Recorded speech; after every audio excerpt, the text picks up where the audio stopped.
ఓం శ్రీ గురుభ్యో నమ.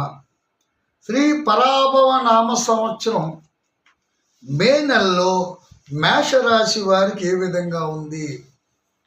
మేషరాశికి ఒక రకంగా చెప్పాలంటే ధనమందు శుక్రుడు ఉన్నాడు, వ్యయమందు శని ఉన్నాడు.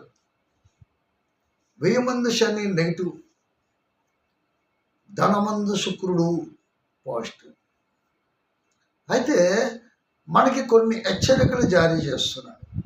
శని ప్రభావం, ఏళ్ళనాటి శని తాలూకా ప్రభావం ఏముందంటే, శని అన్నది హెచ్చరికలు జారీ చేయడం, జాగ్రత్త పడడం కోసం, జాగ్రత్తగా ఉండడం కోసం చెప్తారు. అది మనం తెలుసుకోవాలి. తెలుసుకోవాలంటే కష్టాలు అనుభవించాడు ఏం తెలుసుకుంటారండి? అందరూ అంటారు, నాయనా బాధపడే వారికి తెలుస్తుంది తప్ప పక్కన ఉన్నవాడికి ఎరగతాలు చేస్తాడు తప్ప ఇంకెవరించి. అంచేత ఏళ్ళనాటి సంతాల ప్రభావంలో పడుతున్నటువంటి బాధలు, ఇతి బాధలు సామాన్యమైన కాదు.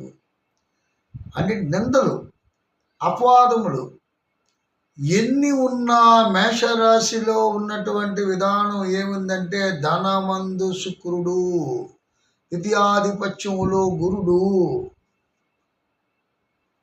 వ్యయమందు శని, ఏకాదశ లాభస్థానంలో రాహు.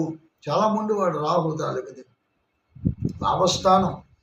అందుకే అంటాను, మేషరాశిలో ఉన్నటువంటి ఎవరైనా సరే జోదం ఆడిన వాళ్ళు, అలాగే లాటరీలు, షేర్ మార్కెట్లో డబ్బు పెట్టిన వాళ్ళు, అప్ అండ్ డౌన్ ఏదైతే చేస్తున్నారో చాలా బాధపడుతున్నారు. రావు బలవంతుడే, 11 ఇంట్లో బలవంతుడే, వ్యయమందు శని. కొన్ని విషయాల్లో తప్పదు.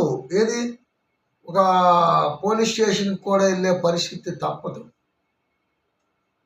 బాధలు, ఇతి బాధలు అంటారు, మానసిక బాధలు, శారీరక అనారోగ్య, రుగ్మత, ఆందోళన, ఇవన్నీ కూడా కలగోరగంపల. ఎందుకంటే పంచాంగకర్తలు నీట్గా రాశారు.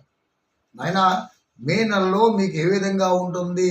శారీరక మానసిక బాధలు, తిండి నిద్ర సరిగ్గా లేకపోవుట, విశేష ధనవ్యయము, రుణబాధలు, గృహములో సుఖశాంతులు లేకపోవుట, వ్యసనముల యందు ఆసక్తి, వ్యామోహం.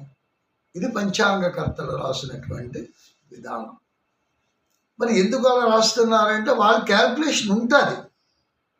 వాళ్ళ క్యాల్కులేషన్ ఏముందంటే, గోచారాన్ని బట్టి ఏదో గొప్ప అయిపోతుంది, అదే అయిపోతుంది, ఇదే అయిపోతుంది కాదు, యథార్థం అన్నది తెలియపరచాలి గోచారం అన్నది.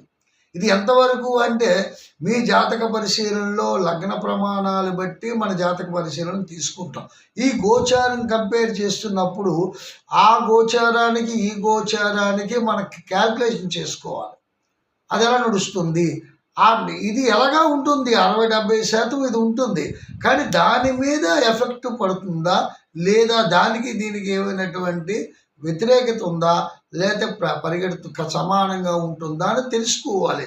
అంతేగాని ఏదో చెప్పారు ఏదో చేస్తాం కాదు. ఇది ఊహాజనికం కాదు, యథార్థము. యథార్థం అన్నది తెలుసుకోవడం చాలా మంచిది, ఉత్తమము. దాన్ని బట్టి జాగ్రత్తగా నడుచుకున్నటువంటి పద్ధతి ఉంది. మళ్ళీ మరో ఎపిసోడ్తో మీ ముందుకు వస్తాను. అంతవరకు సెలవు. ఓం శాంతి.